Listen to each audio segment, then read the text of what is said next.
Bienvenido al canal de YouTube Narraciones Budismo. Distinguir al budismo de la cultura asiática, por el Dr. Alexander Berzin. A medida que el budismo florece en Occidente, se vuelve importante examinar las enseñanzas a la luz del contexto cultural del cual se originaron. ¿Qué es esencial para la práctica del budismo y qué es solo una tradición culturalmente específica?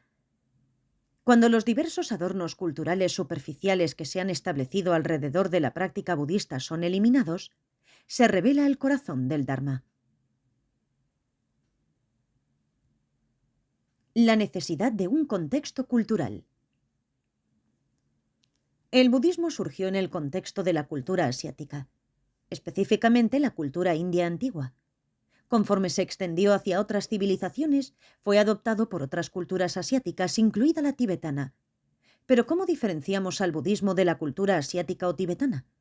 Esta es una pregunta muy importante, particularmente si estamos trabajando para beneficiar a los demás. Por ejemplo, es posible que estemos fascinados con la cultura tibetana, o quizás nos guste la cultura asiática en general. Pero si queremos ayudar a otros y enseñarles acerca de las enseñanzas budistas, ¿el Dharma será útil para ellos? Me parece que esa es realmente la pregunta. Así como es posible que nos gusten o no aspectos de la cultura tibetana, de manera similar habrá algunas personas a las que tratemos de ayudar a las que igualmente les guste o no. Necesitamos ser flexibles en términos de trabajar con otros y ayudarlos. ¿Los animamos a encender lámparas de mantequilla y a colgar banderas de oración? ¿O eso es algo que causaría que se alejaran del budismo?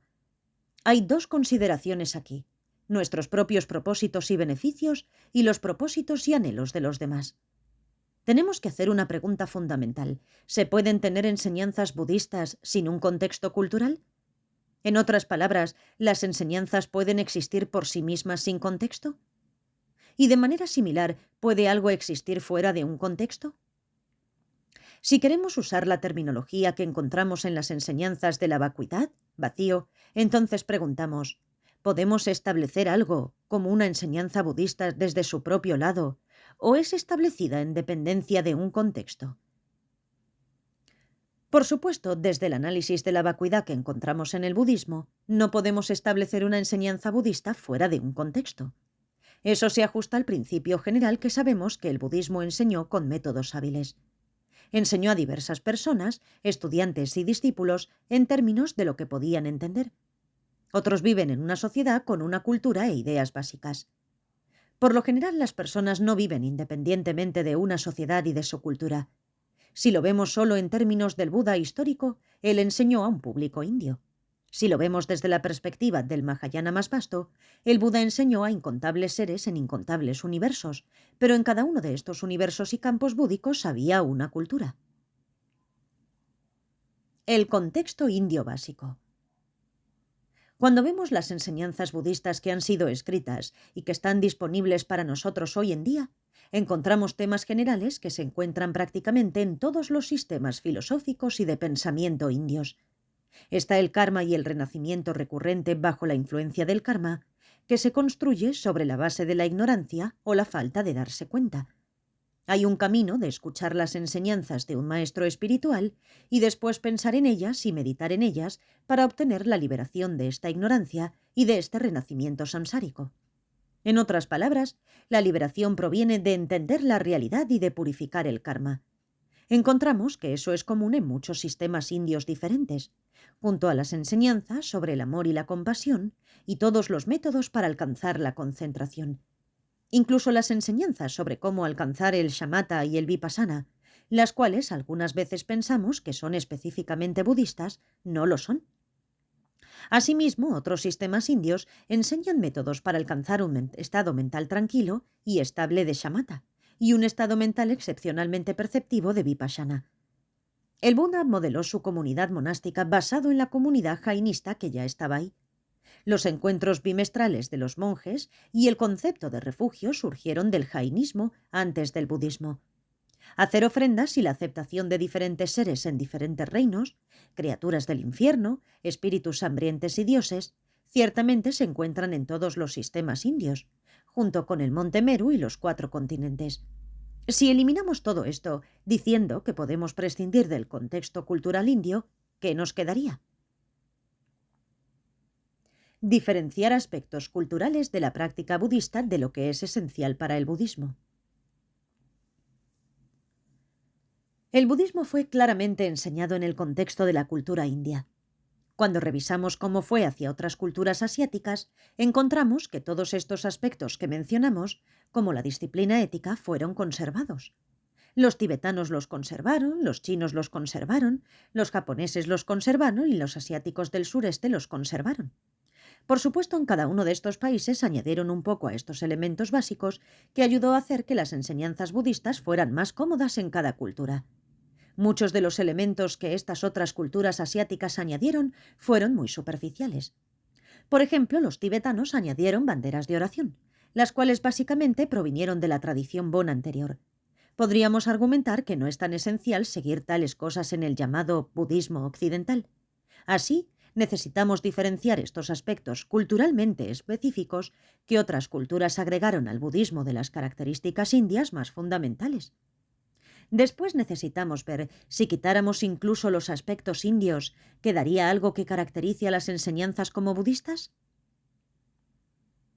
Aspectos culturalmente específicos superficiales. Muchas características culturalmente específicas que otras culturas añadieron al budismo fueron agregadas por razones prácticas de necesidad. Los tibetanos, por ejemplo, no podían seguir algunas de las costumbres indias porque lo que estaba disponible en la India no lo estaba en el Tíbet. Estoy pensando en términos de las ofrendas. Los tibetanos no tenían un gran surtido de flores para usar en las ofrendas, así que usan una especie de hoja seca, blanca y delgada, que se encuentra dentro de una vaina y que crece en algunos árboles en el Tíbet, misma que se consideraba una flor. ¿Tenemos que usarlas? Obviamente no. Los tibetanos encienden lámparas de mantequilla como en la India. ¿Tenemos que usarlas? Probablemente no. En lugar de ello, ¿podemos ofrecer focos y prender la luz? ¿Por qué no? Es luz. Algunos tibetanos en la India hacen eso, y también ofrecen flores de plástico porque duran más. Los tibetanos son muy prácticos. ¿Qué hay acerca de las pinturas tanka? Los tibetanos cosieron brocado chino alrededor de ellas y las convirtieron en pinturas en rollo. ¿Las necesitamos? No necesariamente, a menos que nos guste el estilo, pero es bastante superficial. Podemos montar las pinturas budistas en marcos para fotografías. ¿Qué hay acerca de la música? Los tibetanos tenían diferentes instrumentos musicales que en la India. Compusieron sus propios acompañamientos musicales. ¿Tenemos que tocar los instrumentos musicales tibetanos o podríamos tocar un trombón o un saxofón para una ofrenda? ¿Eso sería aceptable? Bien, en teoría, ¿por qué no? El punto de hacer estas ofrendas es desarrollar y practicar la generosidad. Desde su propio lado, a los budas ciertamente no les importa si están escuchando una cítara india, un cuerno largo tibetano o un saxofón occidental. ¿Qué diferencia les hace a ellos? Ciertamente ninguna. Lo importante es que sea respetuosa y que no suene como una tonada popular tonta. ¿Qué otras cosas podemos pensar de ese cambio de cultura a cultura? ¿Qué hay acerca de los hábitos monásticos? Los hábitos tibetanos ciertamente son de diferente color y forma que los hábitos que utilizan en el sudeste asiático. Los hábitos chinos son diferentes a ambos, y los mongoles también tienen otro tipo de hábitos. Pero todos tienen hábitos. Ese es el punto. Podríamos preguntar acerca de los votos de los monjes y las monjas. Una u otra de las diversas versiones de los votos que se desarrollaron en la India fueron conservadas en todos los diferentes países asiáticos a los que el budismo llegó. ¿Los tibetanos, por ejemplo, siguen todos los votos de la versión de ellos que conservan? Tendrían que decir que algunos votos parecen muy irrelevantes. Los tibetanos no deambulan descalzos por el pueblo con un cuenco de mendicante, y así, aunque los monjes tibetanos tienen los diversos votos con respecto a cómo mendigar, que conservan su mirada hacia abajo y demás, ciertamente no los mantienen. Por supuesto que se vuelve un asunto muy difícil y delicado. Si tienes los votos concernientes a mendigar por comida, ¿eso significa que de hecho tienes que salir a mendigar? En el Tíbet los monjes y las monjas obtenían su comida en los monasterios de las ofrendas que las personas les llevaban. No salían a recolectar las ofrendas. ¿Eso es quedarse dentro de las reglas monásticas? Es difícil de decir. Los chinos, por ejemplo, terminaron completamente con los monjes y las monjas que mendigaban por comida. Los monjes y las monjas tienen que producir su propia comida. Tienen que ser agricultores. Obviamente ha habido algunas adaptaciones culturales a este respecto. Si vemos la institución monástica ¿Mendigar es solo un asunto cultural? No. Obviamente, toda la estructura de la institución monástica era una que sería apoyada por la sociedad. Así que, ¿cómo ajustas eso a una sociedad occidental cuando aún se tienen los votos de mendigar? Estas preguntas son muy difíciles de responder. ¿Deberíamos mandar a todos los monjes y monjas aquí en Alemania el metro U-Bahn a mendigar con un pequeño cuenco o a vender pequeñas revistas para que consigan su comida todos los días? Eso sería un poco extraño, ¿no? Pero sería mendigar.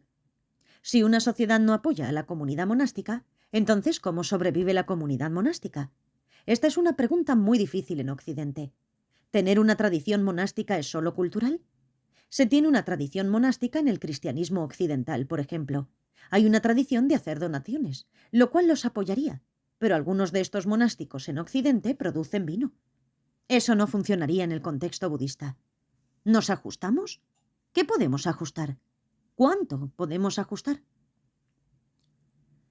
Un muy buen ejemplo de otras cosas que fueron añadidas al budismo es que en el mismo budismo chino añadieron la piedad filial como uno de los tipos de conducta constructiva, lo cual significa que los niños deben cuidar a sus padres.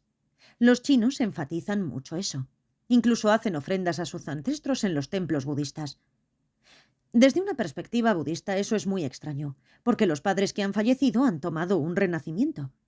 Los tibetanos tienen la costumbre de que algunos hombres tienen más de una esposa, y tradicionalmente en China esto sucedía con frecuencia. Algunas mujeres tibetanas tienen más de un esposo. ¿Cómo encaja eso con las enseñanzas de la actividad sexual inapropiada? Así que los tibetanos y los chinos ajustan sus costumbres a las enseñanzas indias sobre el tema. ¿Necesitamos adoptar estas prácticas de poligamia y poliandria en nuestra cultura? No. ¿Pero qué hay acerca de otros puntos con respecto a la conducta sexual que muchas personas en Occidente consideran normales, mientras que los textos budistas tradicionales las enlistan como inapropiadas? ¿Qué hay acerca del lenguaje? Muchos de los lamas tibetanos enfatizan que deberíamos hacer nuestras prácticas en tibetano. En una conferencia reciente que Dzongchar Khyentse Rinpoche dio aquí en Berlín, realizó una pregunta muy interesante con respecto a este punto. Dijo que si los tibetanos tuvieran que recitar todas sus plegarias y prácticas en alemán, escritas fonéticamente en letras tibetanas, sin entender nada de lo que dicen, realmente pocos tibetanos lo harían. Obviamente, aunque algunos lamas enfatizan hacer nuestras prácticas en tibetano, podríamos realmente cuestionar si eso es o no de ayuda. Los tibetanos ciertamente no hacen sus prácticas en sánscrito. Tampoco visualizan mantras en el alfabeto sánscrito. Utilizan el alfabeto tibetano y ni siquiera pronuncian los mantras de la forma en que serían pronunciados en sánscrito. Bagra en sánscrito lo pronuncian Bensa. Cuando va del Tíbet a Mongolia, los mongoles lo pronuncian Ochir. Así que, ¿cuál es la forma correcta? Cuando va al chino ni siquiera reconocerían las palabras, y la pronunciación japonesa de los caracteres chinos se vuelve aún más distinta. Una de las razones que un gran lama tibetano dio para insistir a las personas a que hicieran sus prácticas en tibetano fue que tenía estudiantes de todo el mundo y todos estaban recitando sus prácticas en tibetano, como la puya de Chenresi, así que todos podían practicar juntos. Si todos lo hicieran en su propio idioma, no podrían practicar juntos. Como antecedente de este razonamiento, vemos que, sin importar de qué países provengan los monjes Theravada, todos recitan los textos budistas en pali. Pero con esa misma lógica, los tibetanos y los chinos deberían haber hecho todo en sánscrito, pero no lo hicieron. Así que hay argumentos a favor y en contra. Cuando empezamos a pensar acerca de ello, hay muchas cosas que uno podría cuestionar como solo culturalmente específicas. ¿Qué tal la forma en que las personas se sientan en meditación? Los indios se sientan con las piernas cruzadas. Los tibetanos siguen eso. Los budistas japoneses se sientan básicamente arrodillados. Los tailandeses se sientan con ambas piernas hacia un lado. ¿Podríamos nosotros, como occidentales, que no estamos acostumbrados a sentarnos en el suelo, sentarnos en una silla? Para ciertas prácticas en el Tantra que involucran trabajar con los sistemas de energía sutil, quizás no. Sin embargo, para la práctica ordinaria, ¿por qué no? Incluso la forma en la que se hacen las postraciones difiere en los distintos países asiáticos. Uno tiene que pensar en estos casos acerca del principio. Y el principio detrás de ello es mostrar respeto, como en una postración, y sentarse con cierta disciplina para meditar en lugar de sentarse de cualquier manera. En estos ejemplos hay ciertos principios que se siguen en diferentes formas culturales en estos distintos países.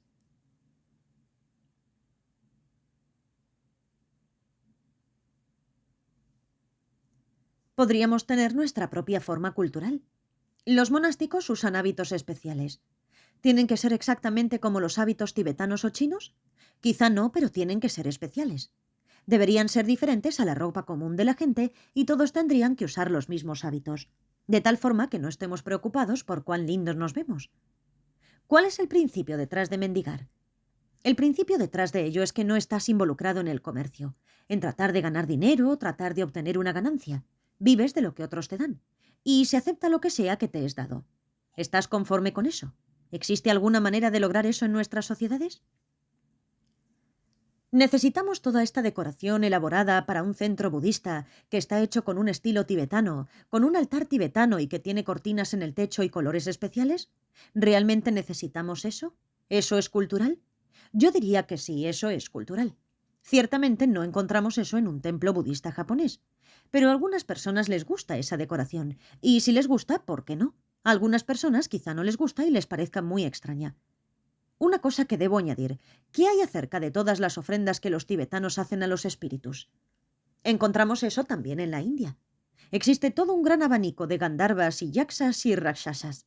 Los llaman demonios, espíritus caníbales y demás, y les hacen ofrendas. Protégenos, no nos lastimes. De hecho, los tibetanos no inventaron eso. Y aunque también los tienen en la India, los tibetanos añadieron muchos espíritus locales más. Luego los mongoles conservaron todos los que tenían los tibetanos y agregaron aún más. ¿Necesitamos eso? Es un asunto aún más complicado porque estos yakshas y rakshasas y todos estos espíritus se encuentran en general en la cultura india, no solo en la budista.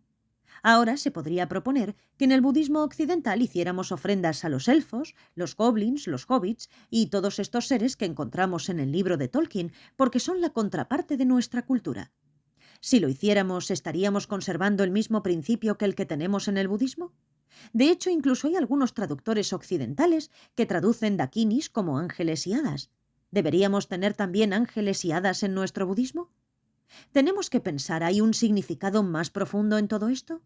¿Estamos hablando realmente de fuerzas dañinas?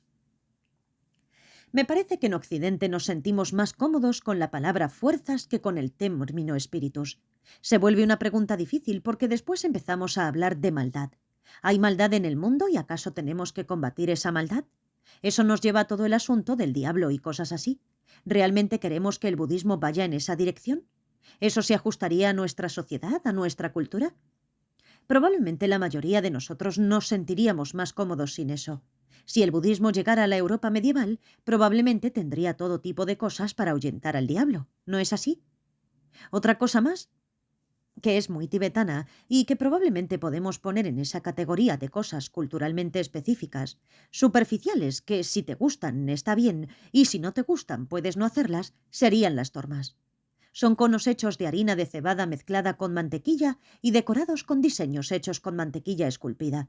Mi propio maestro, Serkon Rinpoche, solía decir que puedes simplemente tener una caja de galletas en lugar de eso. No necesitamos tener todas estas elaboradas ofrendas torma. Características culturales indias generales. Revisemos ahora las características culturales indias generales como el karma, el renacimiento, la liberación y la iluminación. ¿Podemos tener budismo sin ellas?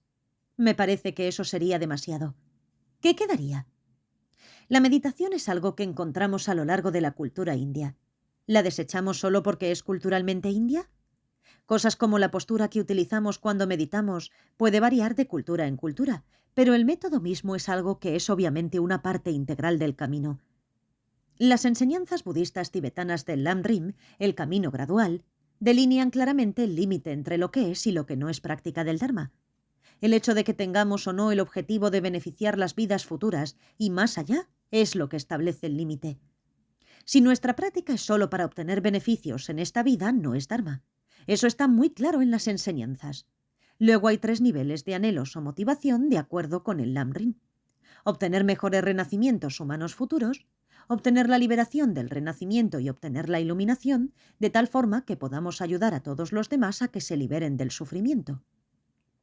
¿Podemos estar sin renacimiento en el budismo? Yo argumentaría que no. Pero en lo que respecta a obtener una mejor vida futura y al renacimiento, eso ciertamente no es exclusivo del budismo. mucho menos de los sistemas indios.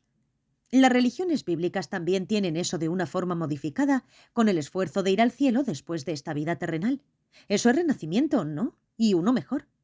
Sin embargo, dado que meramente mejorar los futuros renacimientos no es un anhelo último en el budismo, sino que solo nos permite tener las circunstancias más conducentes para continuar con el camino, puede incluirse cómodamente en el budismo.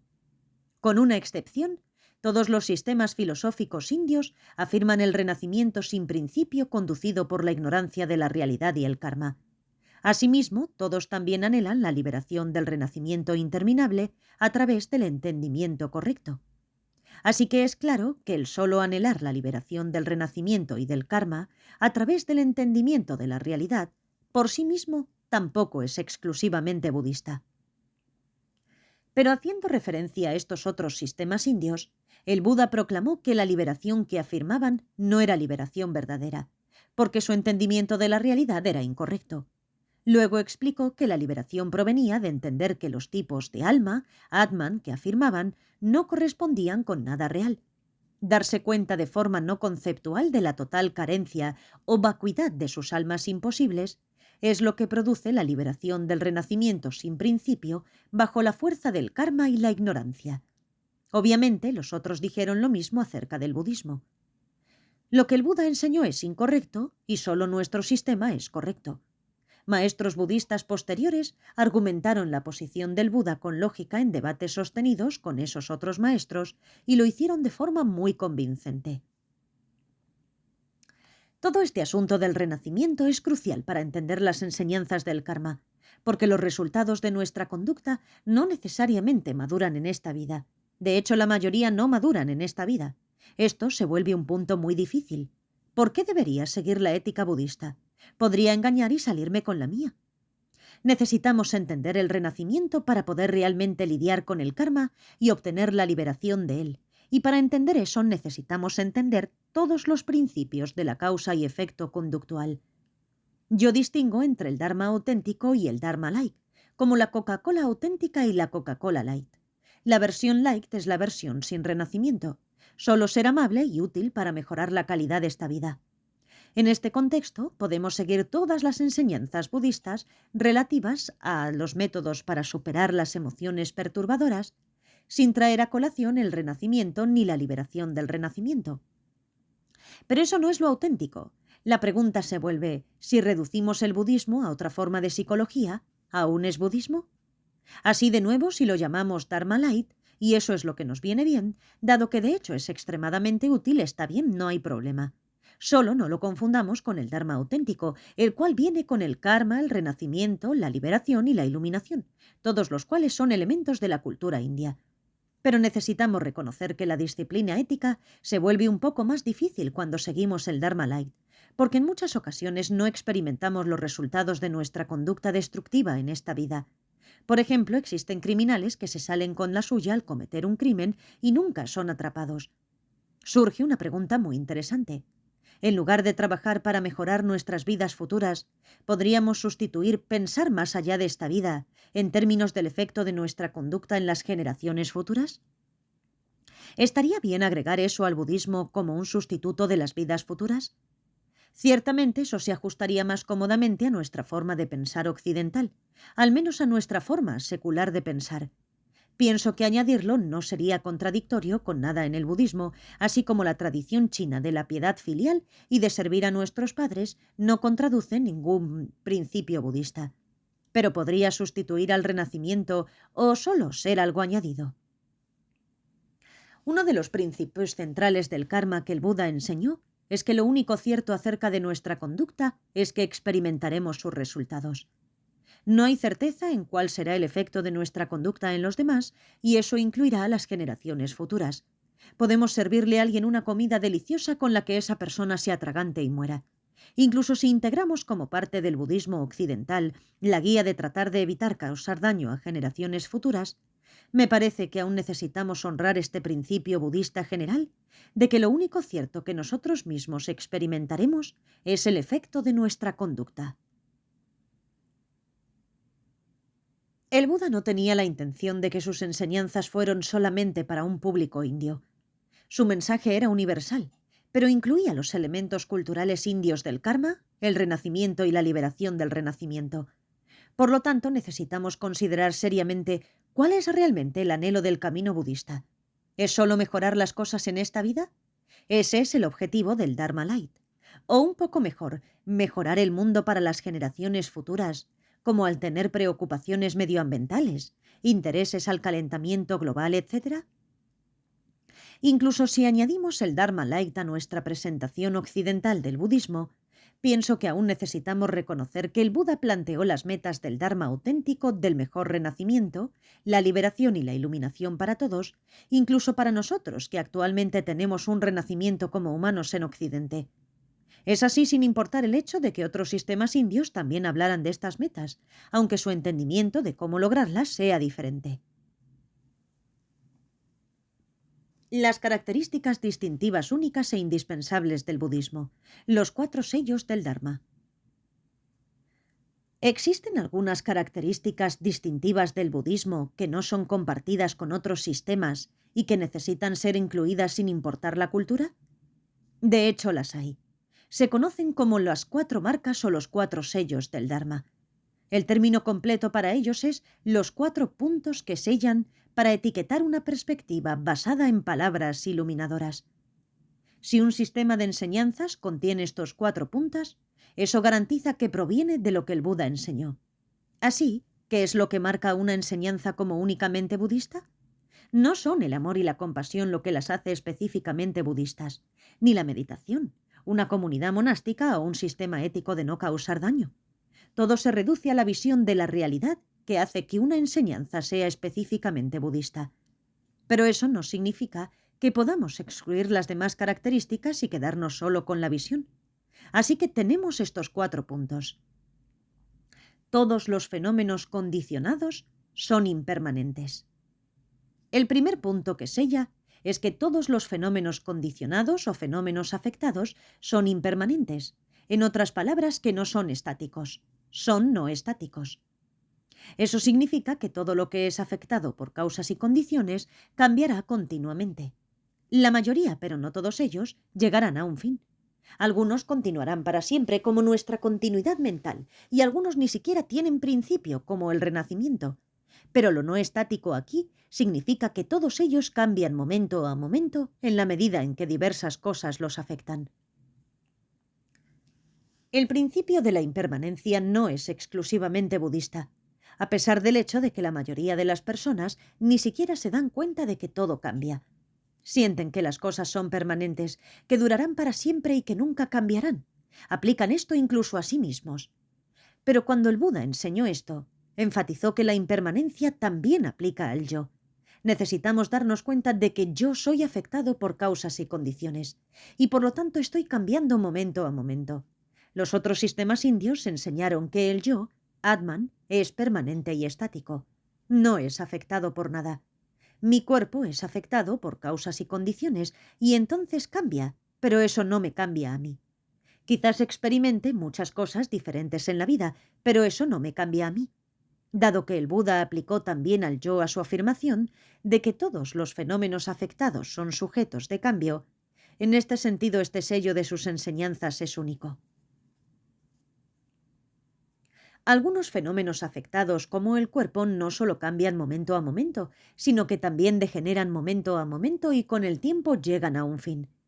El Buda enseñó que aunque el yo es afectado por causas y condiciones, y por lo tanto también cambia momento a momento, no degenera a lo largo del tiempo. Como la continuidad mental, la cual también es un fenómeno afectado no estático. Cada yo carece de principio y de final. Continúa cambiando para siempre. Podríamos profundizar bastante explorando este punto. Todos los fenómenos contaminados son problemáticos. El segundo sello es que todos los fenómenos contaminados son problemáticos. Todos implican sufrimiento. Contaminado significa que surgen en dependencia de las emociones perturbadoras y el karma, lo cual nos trae de vuelta al renacimiento. El Buda explicó este punto completamente en su enseñanza sobre los 12 eslabones de surgimiento dependiente. Enseñó que toda nuestra experiencia Todo lo que nos sucede surge en dependencia de nuestra ignorancia, específicamente de nuestro no darnos cuenta de cómo existimos nosotros y los demás. Este no darse cuenta conduce a emociones perturbadoras, las cuales motivan la conducta kármica compulsiva, la cual es la causa de nuestra experiencia del renacimiento incontrolablemente recurrente, el samsara y la infelicidad y la felicidad insatisfactoria común que experimentamos en cada vida. Esta explicación del mecanismo de cómo opera el renacimiento samsárico es exclusivamente budista, y el Buda enseñó que todo eso es problemático, todo eso es sufrimiento. Todos los fenómenos están desprovistos y carecen de un yo imposible. El tercer sello es que todos los fenómenos están desprovistos y carecen de un yo imposible o de un alma imposible. El tipo de alma o atman que los otros sistemas indios enseñaron no podía existir. Aquí encontramos todas las enseñanzas budistas sobre la vacuidad, sea que estemos hablando en términos de la vacuidad del yo o la persona, o de la vacuidad de todos los fenómenos. Aunque surgieron diferentes sistemas filosóficos budistas, dando diferentes niveles de entendimiento de lo que el Buda enseñó que era una forma imposible de existencia, la afirmación de la vacuidad es totalmente esencial para la perspectiva budista. La vacuidad significa total ausencia de formas imposibles de existencia. Las cosas parecen existir de formas imposibles, pero no corresponden con nada real. Son imposibles. Algunos otros sistemas dijeron que todo es una ilusión y que necesitamos ver que todo es una ilusión para alcanzar la liberación. Pero lo que ellos afirmaron como realidad, el Buda enseñó que también es una ilusión. Por ejemplo, que el yo cuando se libera existe independientemente de todo o existe como uno con el universo o uno con Brahma. El nirvana es paz.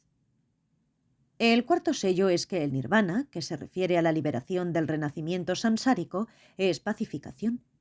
Este punto básicamente se refiere a la tercera realidad de los nobles, que el nirvana, alcanzado a través del entendimiento de los primeros tres sellos, es la cesación verdadera para siempre de todas las causas del sufrimiento, no darse cuenta, emociones perturbadoras, karma y el sufrimiento mismo, así como el renacimiento incontrolablemente recurrente. Tal nirvana o liberación es algo constructivo y produce felicidad. Esto implica que la liberación es posible. Podemos ver que las cuatro realidades de los nobles es otra forma de presentar estos cuatro sellos o marcas del Dharma.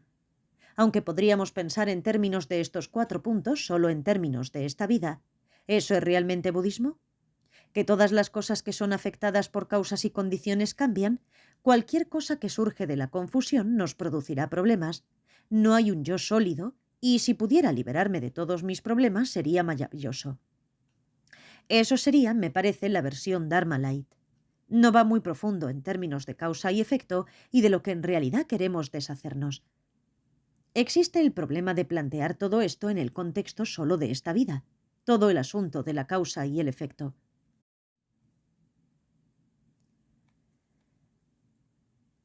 Si pensamos solo en términos de esta vida, entonces en términos de la causa y el efecto, ¿cómo explicamos el primer momento de la mente y del yo? ¿Surgieron de ninguna causa o de una causa irrelevante, como el óvulo y el espermatozoide de los padres, que de alguna forma se convierte en una mente y en un yo? En el momento de la muerte, ¿acaso la mente y el yo que produjeron efectos a lo largo de nuestra vida dejan de producir efectos? Hay serias dificultades lógicas con respecto a la mente y el yo en términos de principios de causalidad si no planteamos el renacimiento sin principio, la mente sin principio y sin final y el yo sin principio y sin final. Pero aquí no estamos hablando de un yo imposible sin principio y sin final, sino del yo convencional que realmente existe y funciona. Resumen. El budismo tiene ciertas características. Las 4 realidades de los nobles, los 4 puntos que sellan y el refugio en el Buda, el Dharma y la Sangha, de la forma en que el Buda los definió. Así que el budismo sí tiene características definitorias. ¿La existencia del budismo está establecida por el poder de estas características completamente por sí mismas, independientemente de todo lo demás? No, no podríamos decir eso. Eso es imposible, de acuerdo con las enseñanzas de la vacuidad. La existencia del Dharma budista solo puede establecerse dentro de un contexto. Algunos contextos son universales, no culturalmente específicos. Por ejemplo, los elementos culturales indios generales del karma, el renacimiento y la liberación constituyen un contexto universal necesario para establecer el Dharma auténtico, y no solo porque el público al que el Buda enseñó era indio. Otros puntos, como el amor, la compasión, la paciencia, la concentración y demás, constituyen elementos esenciales del contexto universal que no son solamente indios. Luego hay otro nivel de contexto que es más culturalmente específico. Quizás tengan un principio general compartido detrás de ellos, pero las formas que toman varían en diferentes culturas. Por ejemplo, las formas de hacer ofrendas y mostrar respeto puede ser en diferentes formas. La forma en la que la comunidad monástica se apoya a sí misma puede hacerse de diversas maneras. ¿Qué tipo de hábitos usan los monásticos que las distinguirán de las personas laicas y no les producirán apego? Podría ser culturalmente dependiente, y ciertamente el lenguaje sería culturalmente dependiente. Su Santidad el Dalai Lama ha dicho que las cosas como el Monte Meru y los 4 continentes, si son desaprobadas por la ciencia y contradichos por la percepción válida, pueden ser abandonadas por el budismo. Así que cuando ofrecemos el universo en la práctica budista, puede ser en la forma del sistema solar o del planeta Tierra. El punto es que lo ofrecemos todo. Estamos ofreciendo el universo y estamos pensando en más seres que solo humanos, con algunos que tienen más sufrimiento y otros menos sufrimiento. En la teoría de la percepción budista con respecto a cómo opera la mente, nunca se menciona el cerebro, pero eso puede traerse a colación aquí. No hay contradicción.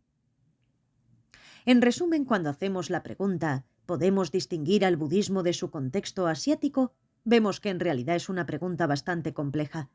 Necesitamos analizar en términos de lo que es esencial, lo que es general, lo que proviene de una cultura como la India y lo que es superficial y puede ser cambiado de acuerdo con la cultura, pero que sigue principios y tiene que ser honrado. Gracias por escuchar.